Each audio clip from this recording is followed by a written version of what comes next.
এলাকার মানুষ আইসা মুসা নবীরে কয়, নবী দোয়া করেন, মিশরে বৃষ্টি নাই। নবী 70,000 কাফেলা নিয়ে জঙ্গলে গেলেন দোয়া করবে। হঠাৎ কয়, আল্লাহ এতগুলো মানুষ নিয়ে হাত তুললাম, জমিনে বৃষ্টি দাও। আমার আল্লাহ ডেকে বলে, রে মুসা, তুমি যেই লোকগুলো নিয়ে দোয়া করতেছো, এই লোকের মধ্যে একটা গুনাহগার আছে, লাগাতার 40 বছর গুনাহ করেছে, জিনা করতেছে।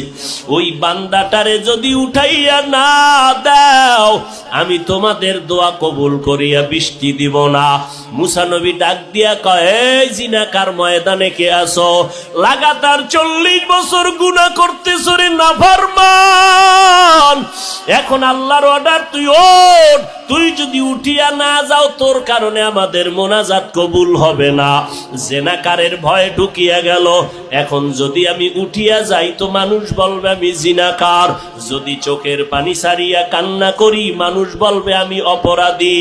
এইবার একটা কাপড় মাথার সামনে রাখিয়া চেহারাটারে ঢাকিয়া আস্তে আস্তে আমার মালিকের কলিজা ভরিয়া ডাক দিছে, ও দয়ার মালিক, 40টা বছর আমি গুনাহ করতেছি, তুমি তো কখনো আমার গুনাহটারে মানুষের কাছে প্রকাশ করাও নাই। তুমি দয়ার চাদরের মধ্যে তো আমারে রাখছো, আজকে মুসা নবীর সামনে আমাকে কেন তুমি প্রকাশ করাইবা? ও আল্লাহ, তওবা করলাম, আর গুনাহ করব না, জীবনে আর গুনার কাছেও যাব না রে আল্লাহ, তুমি আমারে দয়া করিয়া মাফ করিয়া দাও। এবার হঠাৎ করে মুসা নবী দেখতেছে আকাশটা মেঘাচ্ছন্ন, বৃষ্টি পড়াও শুরু হয়ে গেল। মুসা নবী বলেন, আল্লাহ আপনি যাকে উঠতে বললেন সে তো উঠে নাই, আবার বৃষ্টি দিলেন কেন?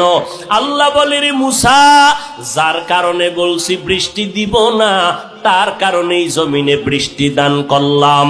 আল্লাহর নবী বলেন, তা কেমন করে?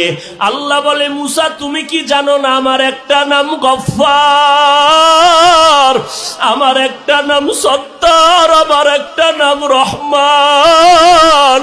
ওরে গুনার পাহাড় নিয়েও যদি কোনো বান্দা একটু ডাক দেয় মালিক, ও আল্লাহ তুমি আমারে মাফ করিয়া দাও।